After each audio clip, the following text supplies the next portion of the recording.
What's going on, guys? Welcome back to another episode of Nutrition Talks with me, Tyson the Trainer.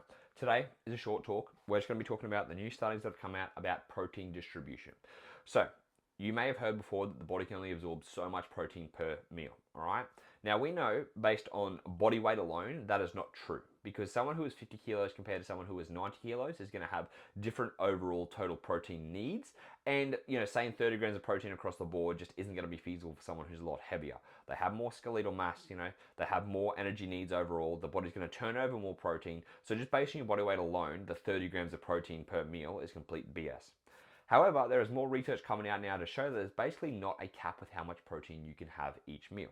And this goes back to the overall importance of protein that we talk about when it comes to the kind of the hierarchy that you want to be focusing on, with the first most important thing being total protein intake. Okay, so when you think about, how much protein should I be having at this meal, blah blah blah, don't think about that until you're getting your overall total protein intake in for the day. And that means if you're having to then have meals with bigger amounts of protein above 30 grams, let's say 45 50 grams.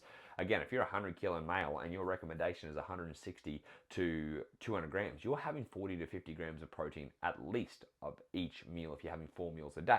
So that's already going to fit into that criteria. So that's why overall protein intake matters. And if you're like, oh, well, I missed out some protein for the day, at dinner time, I can have 30 grams of protein, I'm going to need about 70, you can have that 70 grams of protein. You're going to be bloody full, but the body's going to utilize it, okay? Because protein, there is a certain amount of need the body needs for there is a certain requirement the body needs for protein every day based on your activity status, based on how much you're exercising, based on your skeletal mass, based on your weight, all these things, right?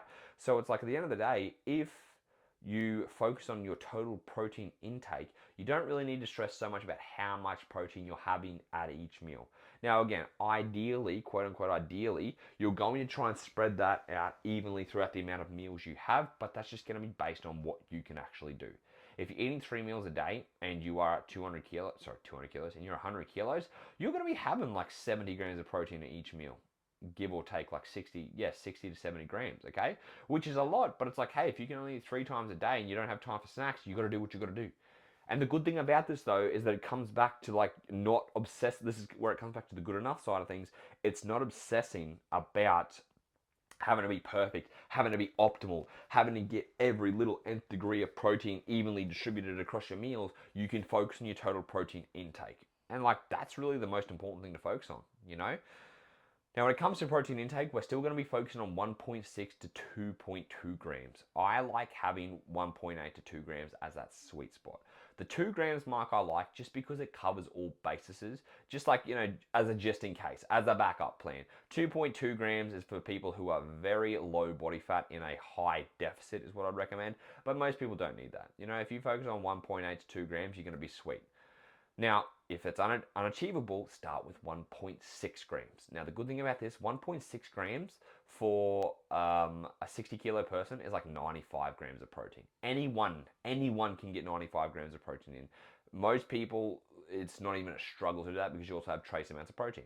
Now, your 70 kilos, that's going to be, 105 grams, I think, off the top of my head, if I can remember that.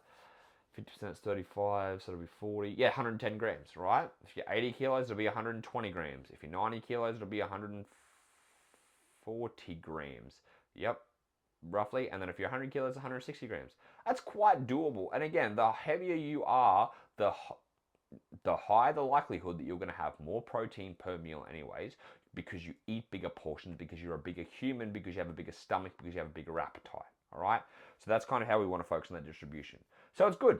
It just kind of goes to show that again, we focus on the good enough is good enough. You don't need to stress about being optimal to get results. If you focus on getting 1.6 to 2.2 grams of protein throughout the whole day of combined protein, and then when you start nailing that, you can start to spread it out, you're going to see results.